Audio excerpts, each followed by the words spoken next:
भर तक घर में कोई भी फंक्शन हो, कोई भी कार्यक्रम हो, हम सोने के गहने नहीं खरीदेंगे. Welcome to sauce TV. నేను మీ ఆవిద్ హుసేన్. సో బంగారం సంబంధించి కొంత విరామం కొనుగోలు చేసేటువంటి వాళ్ళు కొంత విరామం తీసుకోండి అని గౌరవ ప్రధాని నరేంద్ర మోడీ చెప్పిన నేపథ్యంలో అసలు బంగారు ధరలు ఏమైనా తగ్గుతాయా, లేకపోతే ఈ స్టేట్మెంట్ ఎందుకు వచ్చింది అనేటువంటి విషయం మనకు తెలియజేసేందుకు AP bullion gold silver diamonds merchants association AP chief organiser మనతో పాటు ఉన్నారు శాంతిలాల్ జైన్ గారు. వారితో మాట్లాడదాం. అసలు ఈ స్టేట్మెంట్ వెనుక కారణాలు ఏంటో తెలుసుకుందాం.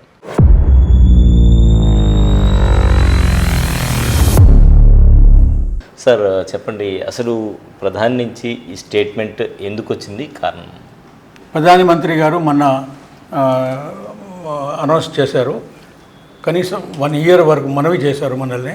1 year వరకు గోల్డ్ కొనపాకండి అని అన్నారు. వేరే ఆయిల్, డీజిల్ వాటి గురించి చెప్పారు. కానీ మెయిన్ మనం ముఖ్యంగా గోల్డ్ మీదే వస్తున్నామని చెప్పారు.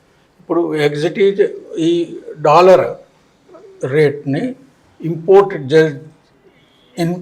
కానీ ఎక్స్పోర్ట్ కానీ జరిగి ఇంపోర్ట్ వస్తే మన దగ్గర నుంచి ఈ డాలర్ విదేశీ కరెన్సీ పోతుంది. కాబట్టి అది పోనీకుండా ఉండటానికి వాళ్ళు ఈ బంగారం కొనకూడదని దేశాన్ని అప్పీల్ చేశారు. ఏ ఫంక్షన్ వచ్చినా, ఏమైనా కూడా, పెళ్ళి అయినా ఏమైనా కూడా ఆ విధంగా వాళ్ళు ఇచ్చారు. బాగా స్టేట్మెంట్ ఇచ్చారు, బాగానే ఉంది. కానీ నేను వ్యాపారం సైడ్ నుంచి మాట్లాడుతున్నాను. వ్యాపారస్తులు అందరూ మరి అంత ఆందోళన పడతారు కంప్లీట్. లేకపోతే ఇంత సంవత్సరం వరకు దాన్ని ఆపెట్టి కొనకుండా ఉండాలంటే ఏం కావాలి సార్? కొన్ని నా ఐడియా సుమారు 2-3 లక్షలు 5 లక్షల పైన షాప్స్ ఉంటాయి ఇండియా మొత్తం మీద. మన ఆంధ్రాకే సుమారు 50,000 షాప్స్ ఉన్నాయి, 50-70,000 షాప్స్ ఉన్నాయి. వాళ్ళు ఏం కావాలా? ఇది కూడా కాకుండా పనిచేసే వాళ్ళు గోల్డ్ స్మిత్స్ సుమారు ఓవర్ ఇండియా మీద చూసుకుంటే 3-4 కోట్ల మంది ఉన్నారు. మరి మన నెల్లూరుకి అనుకో, మన నెల్లూరు అంటే నెల్లూరే కాదు, ఆంధ్ర మొత్తం అనుకుంటే కూడా 1,00,000 మంది పైన ఉంటారు. మరి ఆ అందరూ పని వాళ్ళు మొత్తం గోల్డ్ స్మిత్స్ మొత్తం వాళ్ళు నిరుద్యోగులు అయిపోతారు పని లేకపోతే మరి ఎలా చేసేది జీవనం? ఇది కూడా కాకుండా మళ్ళీ మన షాపులో ఉండే ఎంప్లాయీస్, మరి ఒక్కొక్క షాపులో వందల మంది ఎంప్లాయీస్ ఉన్నారు. పెద్ద షాపులో, చిన్న షాపులో 20-30 మంది ఉంటారు, 10 మంది ఉంటారు.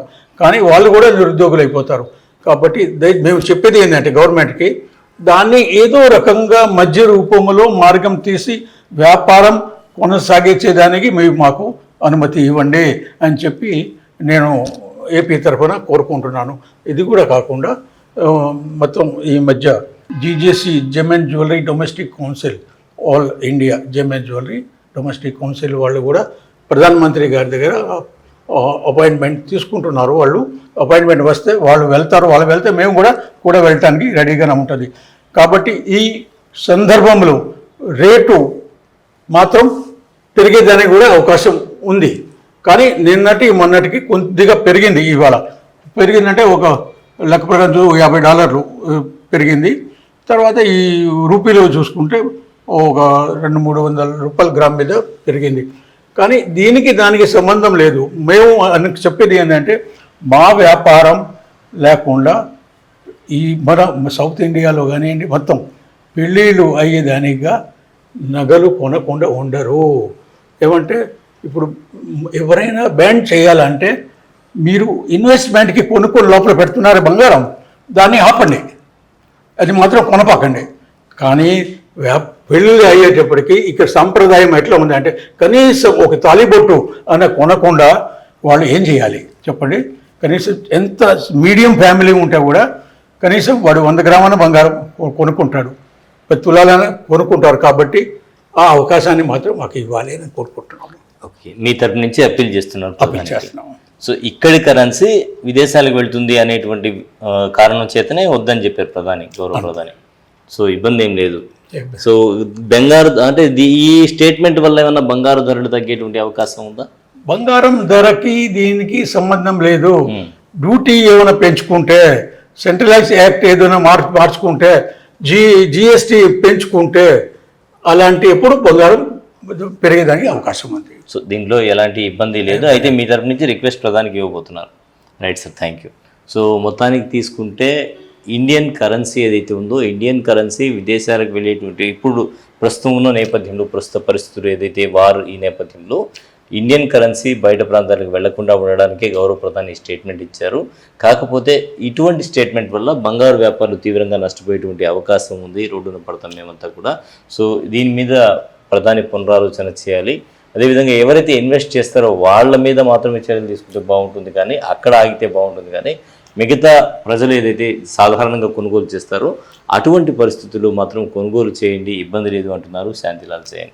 కెమెరామెన్ మహేష్తో హుసేన్, సాస్ TV Nellore. Thank you sir. Doctor Rajasekhar eye hospital super speciality eye care centre. కంటి ఆపరేషన్లకు చెన్నై, మధురై వెళ్లనవసరం లేకుండా ప్రపంచ స్థాయి ఆధునిక ఆపరేషన్లు ఇప్పుడు మన నెల్లూరులో. సత్యసాయి భజన మందిరం ప్రక్కన 3వ మెయిన్ రోడ్, రామ్మూర్తి నగర్, నెల్లూరు.